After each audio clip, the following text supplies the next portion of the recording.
Seigneur, je vous salue tous au nom de notre Seigneur Jésus-Christ. Grâce, l'amour et la faveur de notre Dieu puissent être à notre partage de ce matin. Et nous voulons lui dire merci pour ces privilèges que Dieu nous accorde afin que nous puissions nous retrouver là pour parler de sa parole. Alors permettez-moi de prier le Seigneur et de recommander ces instants entre les mains de notre Dieu. Père très saint, nous bénissons ton nom, nous te rendons la gloire, notre Dieu. Nous te disons merci, Papa, pour ton amour infini et ta fidélité. Et merci pour la faveur, Seigneur, que tu nous donnes encore ce matin, que nous puissions partager ta parole. Bénis ta parole, ô Dieu, et bénis, Saint-Esprit de Dieu, ton peuple, Seigneur, et que la grâce et la faveur de Dieu soient sur nous, Seigneur. Et ta parole, ô Dieu, trouve la disponibilité dans nos cœurs, et que nous puissions la mettre en pratique, Seigneur notre Dieu, et que toute la gloire ne revienne qu'à toi. Au nom de Jésus-Christ, notre Seigneur et Sauveur, nous t'avons ainsi prié. Amen.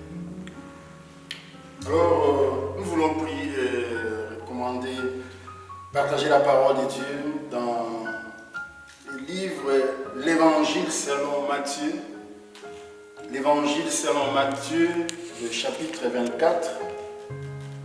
Nous lisons à partir du premier verset. La parole du Seigneur nous dit: alors, comme Jésus s'en allait au sortir du temple, ses disciples s'approchèrent pour lui en faire remarquer les constructions. Mais il leur dit: voyez-vous tout cela? Je vous le dis en vérité, il ne restera pas ici pierre sur pierre qui ne soit renversée. Il s'assit sur la montagne des Oliviers, et les disciples vinrent en particulier lui faire cette question. Dis-nous, quand cela arrivera-t-il, et quel sera le signe de ton avènement et de la fin du monde?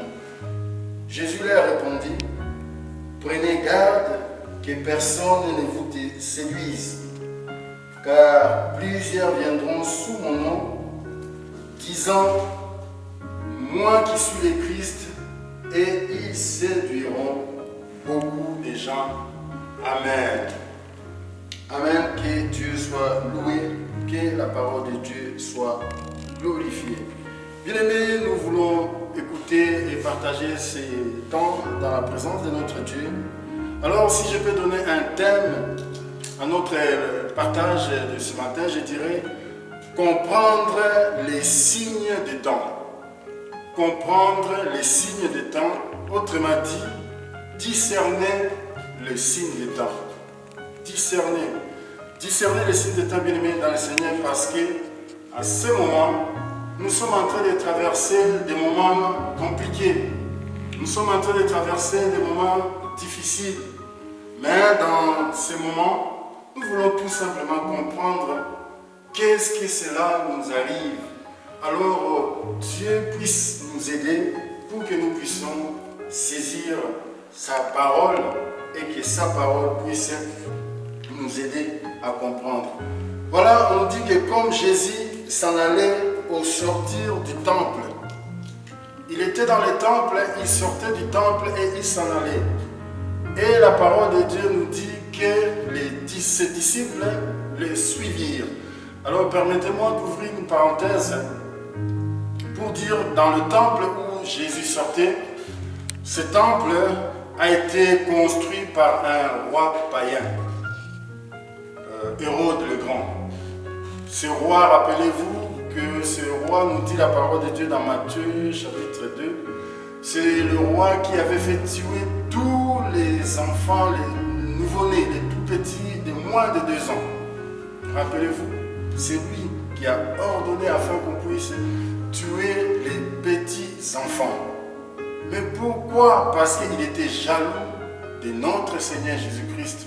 Il était jaloux de l'enfant Jésus qui est né.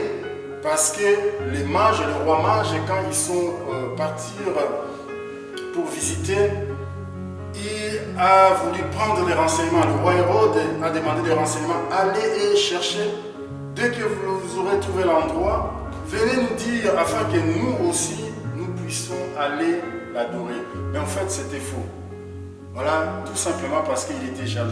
Alors, mais c'est le roi Hérode le Grand qui a construit ce temple. Alors, je ferme la parenthèse ici pour dire tout simplement, vous savez, parfois, nous pouvons utiliser, bien aimé dans le Seigneur, les choses du monde pour la gloire de Dieu. Alléluia. Oui, nous pouvons utiliser les choses du monde, mais pour la gloire de Dieu. Pour nous dire tout simplement, vous savez, quand nous parlons de la Noël, beaucoup de gens parlent Noël, oui, fête païenne, pourquoi nous célébrons. Mais est-il que notre Seigneur Jésus-Christ est né un jour? Alors nous pouvons saisir cette occasion aussi pour les louer, pour l'adorer. Voilà pourquoi je ferme la parenthèse pour nous dire tout simplement que c'est le roi Hérode le Grand qui avait construit ce temple. Et ce temple n'a pas empêché le Seigneur Jésus-Christ d'y entrer, de proclamer. Et il faisait même les reproches aux scribes et aux pharisiens. Donc il sortait de ce temple. Et quand il sortait, la Bible nous dit que ses disciples s'approchèrent pour lui en faire remarquer les constructions. Pour lui faire remarquer les constructions. Bien-aimé dans le Seigneur, qu'est-ce que Dieu vient nous parler par là? Nous parlons de comprendre les signes des temps, discerner les signes des temps. Alors les disciples viennent faire remarquer à notre Seigneur Jésus-Christ la construction du temple. Parce que l'homme est souvent attiré par ce qui frappe aux yeux. L'homme est attiré par ce qui frappe le regard. Oui, c'est vrai que le bâtiment, j'imagine que c'était magnifique et nous le voyons encore aujourd'hui. Voyez-vous comment les cathédrales sont construites? Oui, c'est vrai, d'une telle manière. Pourquoi? Parce que à l'époque, les Romains voyaient déjà comment Dieu est grand. Ils voyaient la grandeur de Dieu et souvent ces bâtiments étaient construits, oui, étaient construits aussi par rapport à la grandeur de notre Dieu. Alors je me rappelle dans une ville en France où j'étais, Amiens, on nous dit que la cathédrale d'Amiens est d'ailleurs fait partie du patrimoine mondial de l'UNESCO. Pourquoi? Parce que c'est un bâtiment magnifique. Et c'est vrai que vous êtes là, que ce soit à l'intérieur ou à l'extérieur, mais c'est magnifique. C'est un endroit formidable. Mais ça a été construit à l'image de Dieu grand, Dieu tout-puissant, Dieu l'unique, Dieu très haut, parce que nous avons un grand Dieu. Mais pour nous dire aussi que l'homme est souvent frappé par ce qui est attiré par ce qui frappe le regard. L'homme est souvent attiré par l'extérieur, par les apparences. Bien aimé dans le Seigneur, mais Dieu regarde au cœur. Alléluia.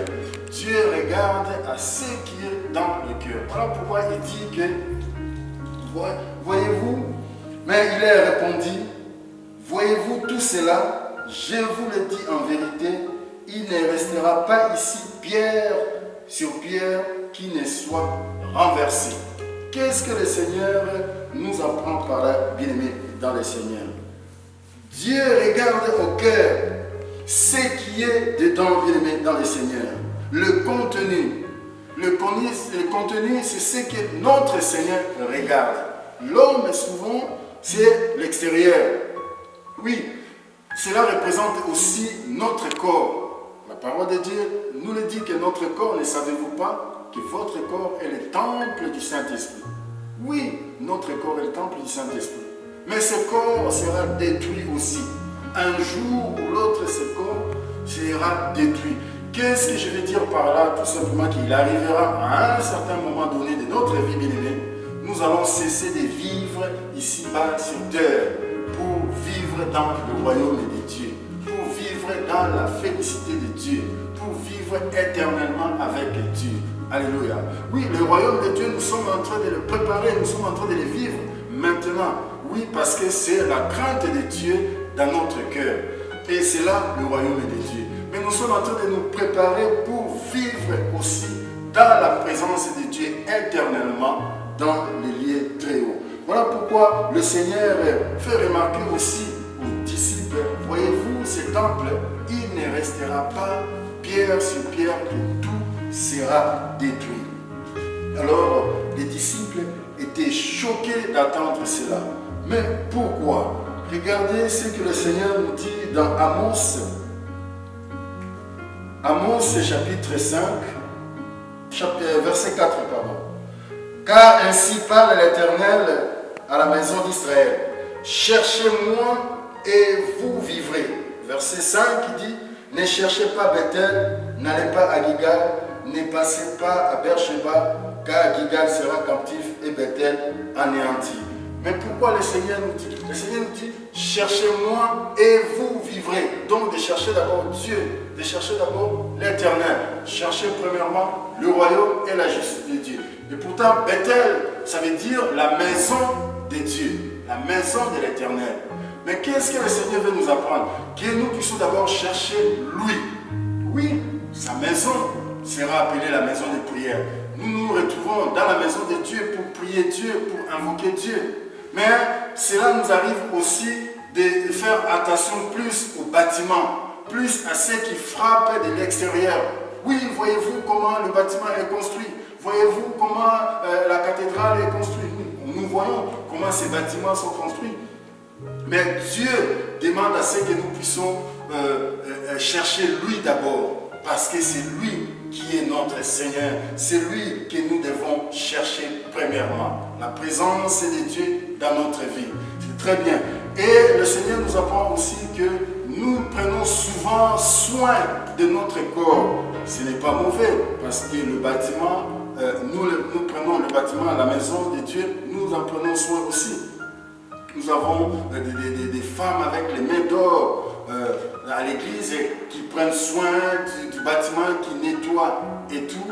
Mais le Seigneur voudrait que nous puissions prendre soin d'abord de notre âme, ce qui est à l'intérieur de nous, bien-aimés dans le Seigneur, comme la présence de Dieu qui est dans la maison de l'Éternel. Amen. Voilà pourquoi Dieu nous dit que oui, ce temple sera détruit parce que plus rien ne sera. Mais les disciples continuaient à les suivre. Comme nous avons dit l'autre fois, bien aimés, nous devons nous approcher de Dieu. Nous devons nous avancer auprès de Dieu, rester avec lui pour continuer la marche avec notre Seigneur Jésus-Christ. Alléluia. Alors, quand il est sorti et les disciples sont arrivés, il s'assit sur la montagne des Oliviers au verset 3. La Bible dit qu'il s'assit sur la montagne des Oliviers et les disciples vinrent en particulier lui faire cette question. Dis-nous, quand cela arrivera-t-il et quel sera le signe de ton avènement et de la fin du monde? Amen. Les disciples vinrent en particulier pour lui poser la question. Dans la version de Marc, nous pouvons voir cela au chapitre 13, on nous parle de Pierre, de Jacques, de Jean et d'André. Oui, souvent ce sont les disciples que le Seigneur, comme un cercle fermé comme ça. Ils étaient souvent avec ces disciples-là. Mais ils sont venus en particulier, bien-aimés, pour lui faire cette question, pour lui poser cette question. Quand est-ce que cela arrivera-t-il? Alors nous sommes en train de parler de comprendre les signes des temps. Discerner les signes des temps, bien-aimés, dans le Seigneur. Oh, Jésus leur répondit, quand cela arrivera-t-il et quel sera le signe de ton avènement? Parce que notre Dieu veut que nous puissions être auprès de lui. Notre Seigneur veut que nous puissions nous attacher à lui. De le chercher lui d'abord, bien aimé dans le Seigneur. Ensuite, le Seigneur nous parlera et le Seigneur nous donnera des instructions. Comment est-ce que nous pouvons, bien aimé, réagir face aux difficultés, face aux problèmes qui peuvent nous arriver. Alors, les disciples étaient un peu choqués d'entendre la réponse de Jésus, de dire que voyez-vous que ce bâtiment sera détruit. Alors, choqués d'entendre cela, et ils ont posé la question, quand est-ce que cela arrivera-t-il? Quand est-ce que cela arrivera-t-il? Voilà pourquoi, bien aimé dans le Seigneur, il y a des choses qui peuvent nous arriver, ce sont des signes qui arrivent dans la vie pour que Dieu puisse nous aider, Dieu puisse nous aider à comprendre. Et quand ces événements arrivent, bien aimé, c'est à nous maintenant d'essayer de discerner les signes des temps, parce que Dieu nous communique et Dieu nous parle. Quand Dieu nous parle, Dieu veut que nous puissions aussi comprendre ce qu'il nous dit, bien aimé dans le Seigneur. N'est-il pas écrit dans la parole de Dieu que ce peuple m'honore des lèvres, mais son cœur est éloigné de moi? Pourquoi? Parce que nous venons souvent voir ce qui frappe l'extérieur, ce qui frappe le regard, parce que nous voulons regarder comment est-ce que nous sommes habillés. Je disais tantôt que nous prenons soin de notre corps, mais c'est encore mieux de prendre soin de notre intérieur, de notre âme bien-aimée dans le Seigneur, parce que ça, c'est le plus important, parce que ce corps sera détruit un jour. Oui, ce corps sera détruit, mais nous devons prendre soin de notre âme. Nous devons l'embellir, comme nous prenons soin de notre corps, comme nous lavons notre corps, comme nous habillons notre corps. Mais il est important aussi de prendre soin de notre âme. Voilà pourquoi le Seigneur dit que l'homme ne vivra pas du pain seulement. Oui, il n'a pas exclu le pain. Le pain est nécessaire aussi pour notre corps physique. Mais nous avons aussi besoin du pain de vie. Pain de vie, c'est la parole de Dieu. Pain de vie, c'est Jésus lui-même. Et nous avons besoin de s'attacher à lui et de marcher avec lui, de lui parler, bien aimé dans le Seigneur. Alors, je voudrais soulever le premier point, bien aimé dans le Seigneur, c'est que le Seigneur nous demande, quand nous parle de comment comprendre les signes des temps, de prendre garde. Prenons garde, bien aimé, dans le Seigneur. Et c'est ça que le Seigneur nous dit. Quand les disciples ont posé la question, dis-nous, quand cela arrivera-t-il et quel sera le signe de ton avènement et de la fin du monde? D'abord, nous voyons que les disciples ont posé 3 questions. Dis-nous, quand cela arrivera-t-il? Et quel sera le signe de ton avènement, de ton retour? Quand est-ce que tu reviendras? Et de la fin du monde. Alors le Seigneur va commencer maintenant à répondre. Et on voit que le Seigneur répond même à la 3e question. Il dit, prenez garde que personne ne vous séduise, car plusieurs viendront sous mon nom en disant, c'est moi qui suis le Christ. Il dit, prenez garde. Le premier point, c'est ça. Prendre garde, bien aimé, dans le Seigneur. Prenons garde. Oui, nous devons prendre garde, bien aimé, dans le Seigneur, et surtout dans de telles circonstances, dans de tels moments. Le moment qui nous arrive maintenant, cette pandémie qui est en train de ravager le monde entier, qui est en train de faire trembler le monde, bien aimé dans le Seigneur, c'est un signe et que nous devons comprendre cela, bien aimé dans le Seigneur. Qu'est-ce que le Seigneur veut nous apprendre par cela? Et quand on est enfant de Dieu, bien aimé, on a cette habitude-là de parler à Dieu. Et nous devons continuer à parler à Dieu. Pourquoi? Quand on parle à Dieu, Dieu nous parle. Et quand Dieu nous parle, Dieu nous répond et Dieu nous avertit même. Et Dieu nous communique même les choses qui peuvent arriver même plus tard. Voilà pourquoi, bien aimé dans le Seigneur, oui, nous ne devons pas être surpris. Ça peut arriver dans le sens humain, être surpris parce que c'est une première. Jamais le monde a connu cela. Mais dans le Seigneur, bien aimé, nous sommes calmes. Nous comprenons tout simplement par là que si Dieu le permet, eh bien, c'est le passage même qui est obligé, que nous devons aller auprès de lui pour vivre dans l'éternité avec lui. Oui, la contagion est là. Oui, la maladie est là. Oui, le virus est là. Mais cela, bien aimé dans le Seigneur, ne doit pas nous faire paniquer.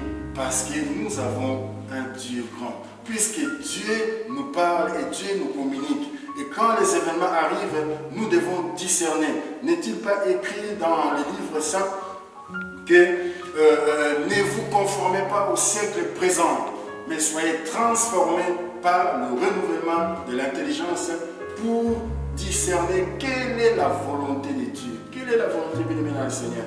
Pourquoi? Parce que Dieu veut que nous ne puissions pas nous conformer au siècle présent. Le siècle présent, voyez-vous comment le siècle présent est agité. Voyez-vous comment le siècle présent est paniqué. Voyez-vous comment le siècle présent est dans les tourments. Oui, même le grand de ce monde, les gens qui ont l'habitude de créer des médicaments, de faire toutes sortes de choses, c'est pas mauvais parce que Dieu leur donne aussi cette intelligence-là, cette connaissance-là, cette compétence-là.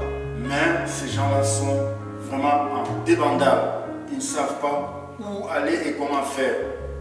Mais dans toutes ces choses, bien aimés dans le Seigneur, rendons gloire à Dieu. Nous allons auprès de notre Seigneur. Nous allons implorer notre Dieu. Nous allons lui poser des questions. Oui, comme les disciples l'ont fait. Mais allons vraiment d'une manière particulière. Mais vraiment chacun sincèrement aller auprès de Dieu. Seigneur, qu'est-ce qui nous arrive? Oui, aide-nous à comprendre quel est le signe de ton avènement. Seigneur, pourquoi cette pandémie? Pourquoi c'est arrivé ainsi? Parce que Dieu veut tout simplement, bien-aimé dans le Seigneur, que nous puissions d'abord chercher lui. Oui, les solutions, bien-aimés dans le Seigneur, viendront. Dieu donnera la solution et il les donnera à ses enfants d'abord, parce que ses enfants sont en train de les louer. Les enfants sont en train de l'adorer jour et nuit parce qu'il est notre Seigneur. Il dit, prenez garde. Donc nous devons faire attention, bien-aimés dans le Seigneur. Nous devons prendre garde. Pourquoi? Parce que plusieurs vont s'élever. Plusieurs vont profiter de la situation. Nous les voyons d'ailleurs. Oui, certaines personnes, et encore aujourd'hui on nous parle, ouais, voilà, ces virus-là, les Italiens ont trouvé que non, bon voilà, ça pouvait se traiter même avec des Nivaquine ou des aspirines, parce que les Chinois connaissaient déjà cela et ils ont caché. Peu importe, bien aimé dans le Seigneur, vous savez, il y aura toujours des spéculations comme ça. Il y aura toujours les ondits comme ça, bien aimé dans le Seigneur. Que nous devons garder notre calme parce que nous avons un Dieu. Alléluia. Nous avons un Dieu grand, redoutable. C'est lui qui est l'Éternel des armées. C'est lui qui ne change pas. C'est lui qui contrôle le monde et tout ce qui est contenu. L'univers entier est sous son marchepied parce qu'il est le Seigneur des Seigneurs. Il est le roi des gloires, bien aimé Seigneur. Et nous, ses enfants, nous devons aller auprès de lui, bien aimé le Seigneur. Nous ne devons pas paniquer. Les gens vont s'élever, les gens vont commencer à nous distraire, les gens vont essayer de nous faire paniquer, mais gardons notre calme, bien aimé dans le Seigneur, parce que notre Seigneur. Voilà pourquoi il nous dit tout simplement de prendre garde. Prendre garde, c'est de faire attention, bien aimé dans le Seigneur, de faire attention. Oui, nous devons respecter les mesures de distanciation. Nous devons respecter toutes ces mesures, des mesures barrières qu'on nous demande, parce que nous sommes dans ce monde et nous devons faire ce que les autorités nous ont demandé de faire. Mais nous avons un Dieu à qui nous comptons, le Dieu Tout-Puissant. Amen. Alors, ne paniquons pas. Allez tout simplement auprès de lui. Et lui-même, il nous encourage de prendre garde. Il dit, plusieurs vont se lever, c'est moi qui suis le Christ. Et ils séduiront beaucoup de gens. Ils séduiront beaucoup de gens bien-aimés dans le Seigneur. Oh, grand Dieu de l'univers. Ils vont séduire bien-aimés dans le Seigneur. Beaucoup de gens vont être séduits. Mais qu'est-ce que nous devons faire? Prendre garde. Et comment nous devons prendre garde? Ça, c'est notre deuxième point, je dirais, par la prière. Prendre garde par la prière. Prier Dieu. Prier, c'est-à-dire demander à Dieu. Oui, quand les autres vont s'élever pour essayer de séduire, ils vont séduire ceux qui sont faibles. Ils vont séduire ceux qui n'ont pas Dieu ou ceux qui ne croient pas à Dieu. Ils vont séduire le monde. Ils vont séduire les païens. Mais nous, les enfants de Dieu, bien-aimés dans le Seigneur, je disais autrefois, nous avons un rôle à jouer. Notre rôle à jouer, c'est de mettre la parole de Dieu en pratique. Notre rôle à jouer, c'est d'obéir à la parole de Dieu. Notre rôle à jouer, bien-aimé, c'est de faire la volonté de Dieu. Quelle est la volonté de Dieu? C'est Dieu qui nous le dit, bien-aimé dans le Seigneur, dans sa parole. Prenez garde. Nous devons prendre garde, bien-aimé dans le Seigneur. Et comment est-ce que nous devons prendre garde? C'est par la prière. Voyez-vous, quand une garde pardon, quand il est en train de surveiller, hein, une sentinelle surveille une maison, qu'est-ce qu'il fait? Ben, il veille. Il veille. S'il faut veiller toute la nuit, il veille toute la nuit. Il ne peut pas dormir parce qu'il doit veiller. Oui, c'est ça, prendre garde. Parce qu'on garde les yeux ouverts. On garde les yeux ouverts et on voit qu'est-ce qui peut arriver. Et si quelque chose arrive, ben, on intervient. Ça, c'est prendre garde. Ben, nous aussi, en tant qu'enfants de Dieu, nous devons prendre garde. Mais comment est-ce que nous devons prendre garde? C'est par la prière. C'est par la prière, bien-aimé dans le Seigneur. Pourquoi? Parce que nous avons un ennemi invisible. Cette pandémie, cette maladie, c'est invisible. Oui, c'est vrai que quand nous souffrons dans notre corps, quand nous sommes malades, on voit les effets de la maladie.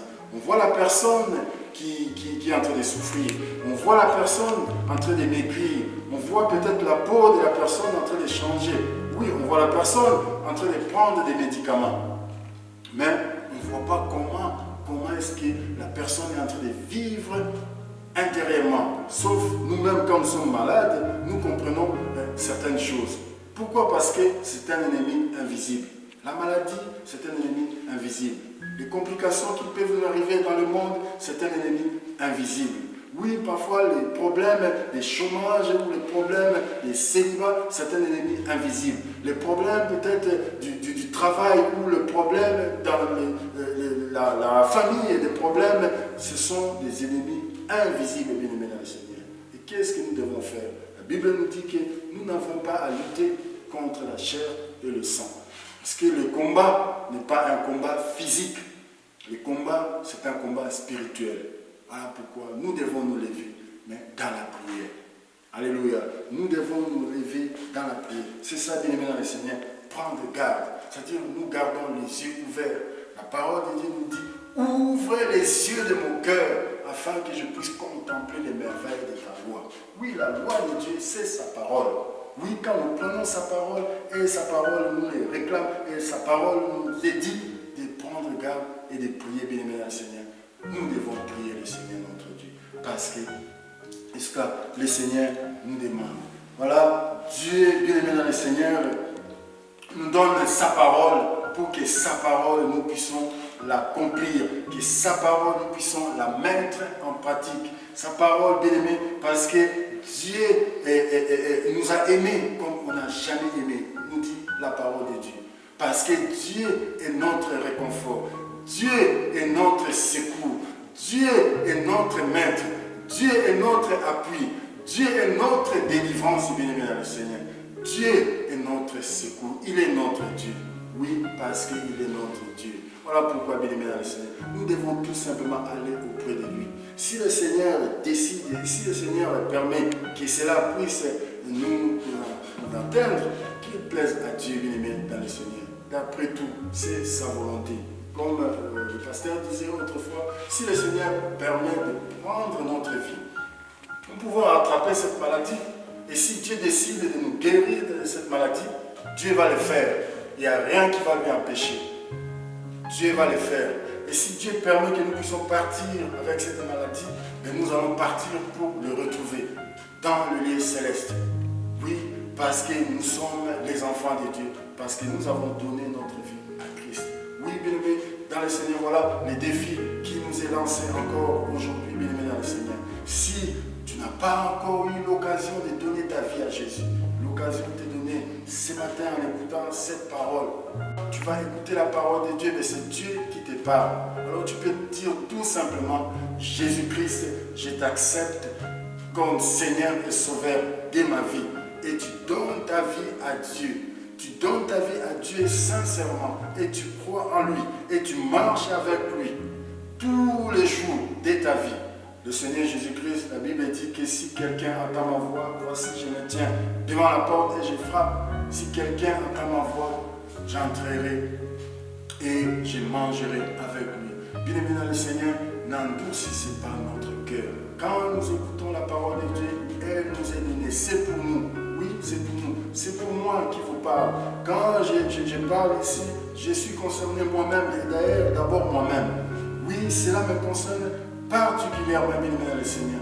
Pourquoi la parole de Dieu nous dit que la parole de Dieu est un miroir. Quand on regarde sur le miroir, c'est notre image qui est reflétée. Donc je suis le premier concerné, bien aimé dans le Seigneur. Alors la parole de Dieu nous est donnée à nous tous, que nous puissions la saisir, mais surtout que nous puissions la mettre en pratique, pour que nous puissions comprendre les signes des temps. Les signes des temps, bien aimés dans le Seigneur, c'est ce que le Seigneur veut que nous puissions comprendre. Quand les événements arrivent dans le monde, même dans notre vie, même dans la famille, même dans le travail, nous devons toujours avoir les discernements. Les discernements. Oui, c'est la manière de comprendre les choses. Mais nous devons comprendre cela avec Dieu. Parce que de nous-mêmes, nous risquons de comprendre autrement. Mais le Seigneur nous donnera exactement ce qu'il nous faut. Parce que nous lui parlons et il nous parle. Et Dieu va nous aider afin de comprendre. Voici ce qui arrive. Et ce qui arrive, ça va arriver comme ça et comme ça. Et ce qui arrive, voilà ce qu'il faut faire. Et tu vas faire comme ça, et tu vas faire comme ça. Pourquoi? Parce qu'il nous prévient des choses à venir. Voilà pourquoi, pour comprendre les signes des temps bien-aimés dans le Seigneur, nous devons prendre garde. Oui, nous devons faire attention. Nous devons être aux aguets, comme on dit. Nous devons être prudents. Nous devons être, bien-aimés dans le Seigneur, prêts. Nous devons nous préparer, bien-aimés dans le Seigneur. Oui, il faut que ces choses arrivent, comme elle nous dit dans notre version. Il faut que ces choses arrivent. Et cela arrivera. D'une manière ou d'une autre, ça arrivera. Mais pas de panique. Jésus est au contrôle. Notre Seigneur est au contrôle. Tout ce que nous avons à faire, bien-aimés, c'est aller auprès de lui. Mais de tout notre cœur, de toute notre pensée et de toute notre force, bien-aimés dans le Seigneur. Oui, les choses extérieures, même si ça attire les regards, bien-aimés, ce que nous voyons, les dégâts que la maladie est en train de causer, bien sûr, ça va nous affecter, ça va nous faire mal. Mais nous ne perdons pas espoir. Parce que la Bible nous dit que ceux qui se confient à l'Éternel ne seront point confondus. Alléluia. Oui, nous nous confions dans le Seigneur. Nous sommes confinés dans nos maisons, mais nous nous confions dans le Seigneur. Et que Dieu nous aide. Alors, je récapitule pour dire tout simplement comprendre les signes des temps, bien aimés dans le Seigneur. Premièrement, prendre garde. Premier point, prendre garde. Prendre garde, c'est-à-dire faire attention, saisir la parole de Dieu et marcher avec Dieu. Deuxièmement, comment nous devons prendre garde? C'est par la prière. Par la prière, nous prions à Dieu et Dieu nous parle. Et quand Dieu nous parle, Dieu nous prévient. Et quand les choses que Dieu nous a prévenues arrivent, nous ne sommes pas secoués. Pourquoi? Parce que Dieu nous avait prévenus, parce que nous nous sommes préparés. Que Dieu bénisse sa parole. Alors, permettez-moi de prier le Seigneur notre Dieu. Père, nous te rendons la gloire. Te disons merci parce que tu nous as parlé. Tu veux que nous puissions, ô Éternel, discerner les signes des temps. Voilà ce qui se passe dans le monde actuellement. Bouscule le monde, Seigneur, mais nous ne voulons pas être bousculés. Oui, Saint-Esprit, c'est toi qui es notre secours. Et c'est toi qui nous mets la paix, la joie ainsi que le calme dans le cœur. Merci, Saint-Esprit de Dieu, de mettre la parole de Dieu dans nos cœurs et que nous puissions la mettre en pratique. Merci Saint-Esprit de Dieu pour la personne qui a accepté Jésus-Christ comme Seigneur et Sauveur de sa vie. Merci Saint-Esprit de marcher avec lui. Merci Saint-Esprit de Dieu de nous aider à prier et à te chercher de tout notre cœur et à invoquer ton Saint-Nom, Père, afin que toute gloire soit pour toi. Merci de soutenir ton peuple, de soutenir l'Église et de soutenir les familles éternelles de notre Dieu. Merci Saint-Esprit de Dieu de nous consoler et de nous guérir parce que Dieu est notre Seigneur. Nous te bénissons.